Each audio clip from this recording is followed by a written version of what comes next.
All right, this video is lecture one on the practices of war for our IB unit, causes, effects, and practices of war concerning World War One. So this unit, this lecture will look at the war plans, really focusing on Germany and France, and then the opening moves of war. And the question here, and I'll bring this up a couple of times, was this a moment beyond man's control? So to kind of introduce us to some perspectives here as we watch the events unfold, we have Stessinger from the Iron Dice. He talks about, as we look at mobilization and whatnot, that a study of the leading personalities of the time and the manner in which they perceived one another may be a more fruitful analysis than to postulate such abstractions as militarism. Psychological and personality considerations are needed. Mortals made decisions and base policies on fear. Misperception appears to be the leading villain. I like this quote because I think it gives us a different perspective as far as like these conditions or these issues that were around Europe during this time, and we seem to focus a lot on that. Nationalism, militarism, imperialism, and we say that these are things and forces that were outside of man's control. And I like that Stessinger brings it back and says, no, we really need to look at, what people were thinking, and what decisions they made, and what state of mind they were in. So I like that. We won't really dive into necessarily the personalities or the psychological considerations here, but we will look at the intentional decisions that were made by each side. I do like to use Kissinger for contextualization to put into context here, and this is coming off of your July crisis homework activity.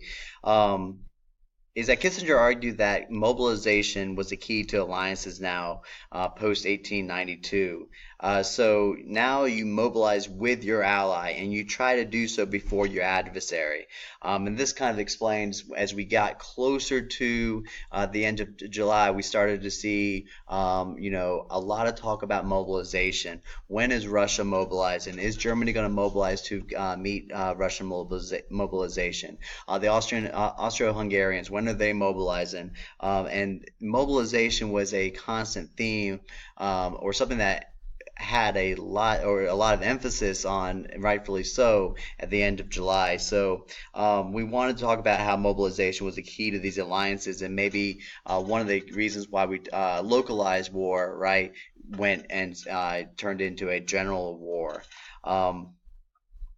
Kissinger says that because of mobilization,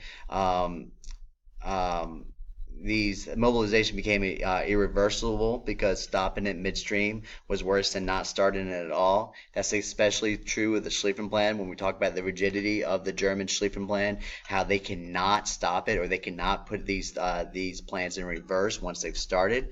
And Kissinger argues that every crisis had a built-in escalator to war. Mobilization was the escalator to war, and now every war was certain to become general because of these mobilization plans and because of these alliances.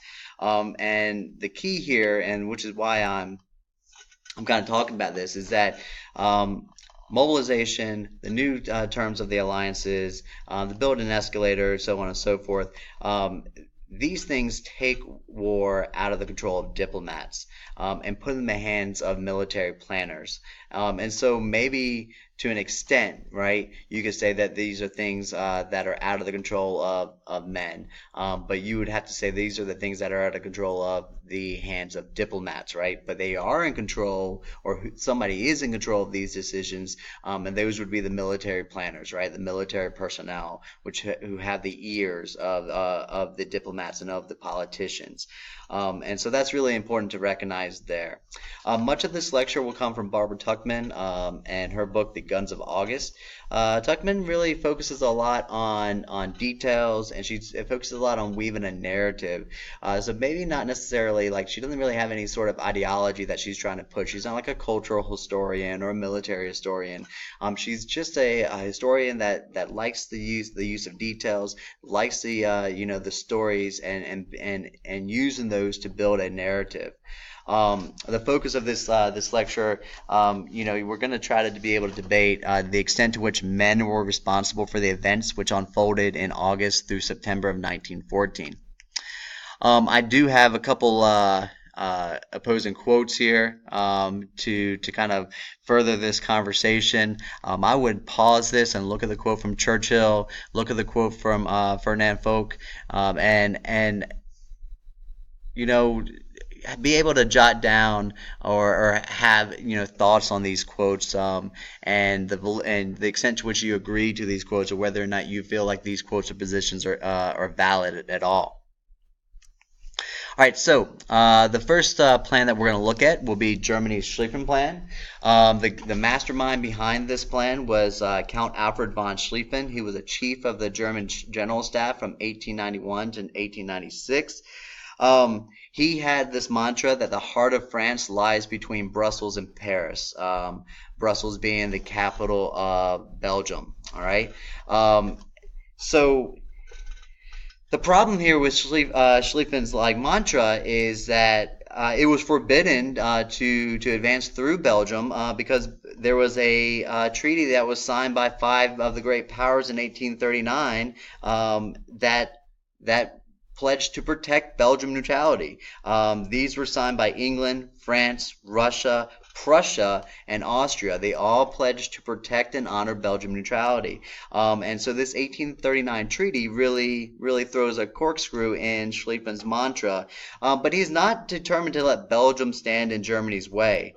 And Schlieffen said that, it was clear since 1892, 1894, this is when the Franco-Russian military alliance was signed, that 4 out of the 5 countries that signed this 1839 treaty would be engaged in a 2 versus 2 war, in which Schlieffen was responsible for planning for. And the terms of these alliances made it inevitable that Germany was going to have to fight a war on 2 fronts against both Russia and France. England's role, Germany believes, and if you're looking at assignment number 2 from the first mini unit, Germany believes that England's role was still up in the air, and that all the way through, the beginnings of August, England never really made the position clear here. But England would say that Belgium does play a major factor in the decision to go to war, and England and Sir Edward Grey feel like they were pretty clear about that if the Germans violated Belgian neutrality, right, that England would have no choice but to go to war against the Germans.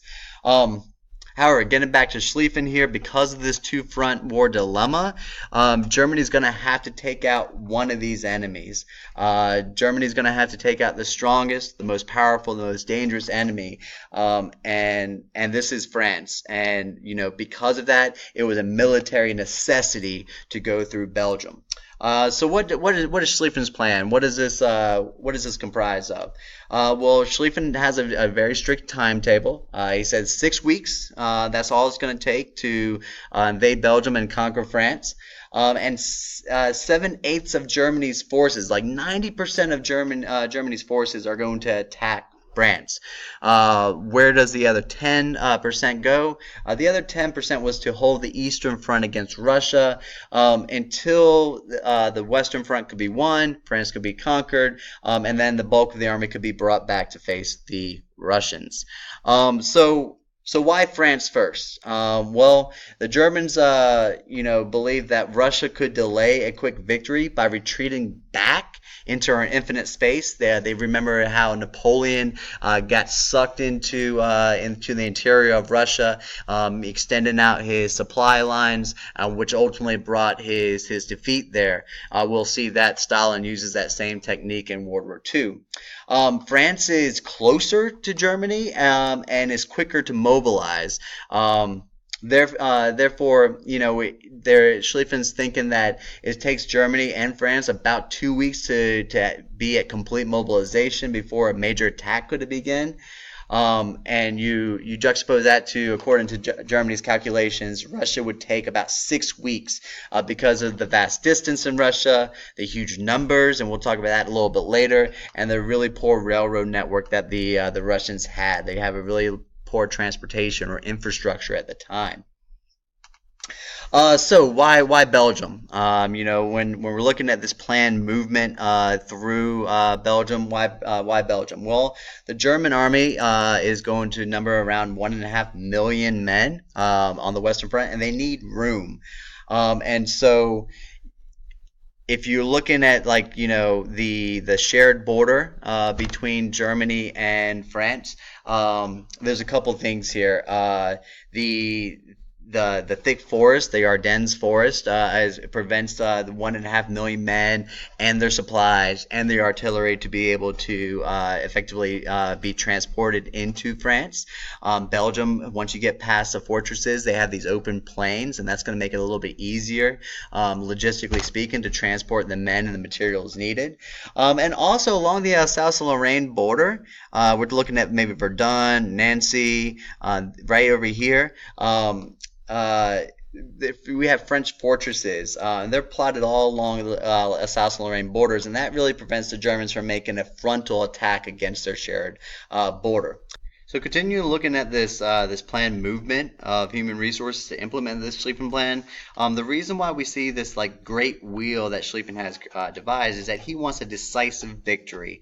And Schlieffen is quoted as saying that the enemy's front, which would be right here, is not the objective. The essential thing is to crush the enemy's flanks and complete the extermination by attack upon his rear. So this is where you get this wheel movement here. All right. So the Schlieffen plan is meant to outflank the French and then attack the French upon its rear. So what type of movement is this? So you have a huge right sweep, right? A huge right sweep, and the bulk of the forces, the bulk of the strength is going to be on this right wing. We talk about this right wing a lot here, and in the videos to come, we're going to look at that too. So this is where the strength lies on.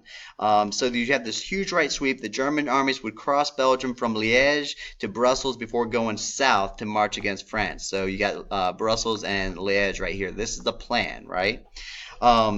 When you're doing this, ultimately these German forces would come between Paris, the capital, and the French armies. Because remember, the plan here is that the French they're gonna have most of the forces right here. So now you have the German armies here, right, in between the French army and Paris.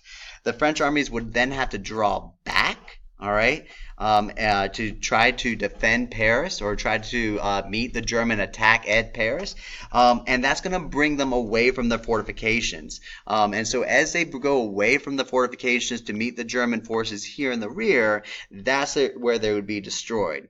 All right, and to draw the French, and keep their attention here, this left wing of the Germans is going to be left deliberately weak, and that's going to continue to tempt the French into that area.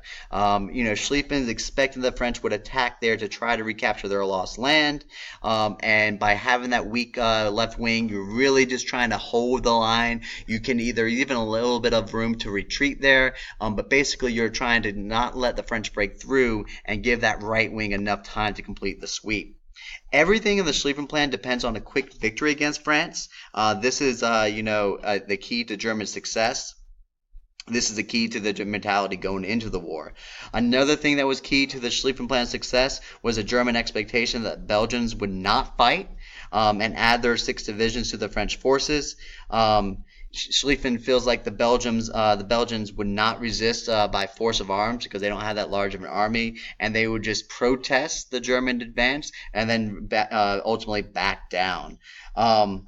There is a little of anxiety here with the Germans because, the Belgians could not resist. The Schlieffen plan, you cannot have any Belgian resistance because this would mean possible destruction of the railways, bridges, which would mean that, all this movement of men and resources would be delayed, and that it would disrupt the schedule that was so essential. Belgian cooperation would free up all these things, right? Schlieffen, to kind of another quote by him to kind of get in mind this whole wheel motion. He says to the right wing, when you march into France, let the last man on the right brush the channel with his sleeve. All right. So he wants it to be wide, wide, wide, wide. The problem here, and this will be one of the weaknesses that we'll talk about, is that Schlieffen dies in 1913 and Moltke takes over. He's a little bit more pessimistic and a little bit more cautious than Schlieffen, and he's going to make some changes to the plan that will ultimately cause some problem for the Germans.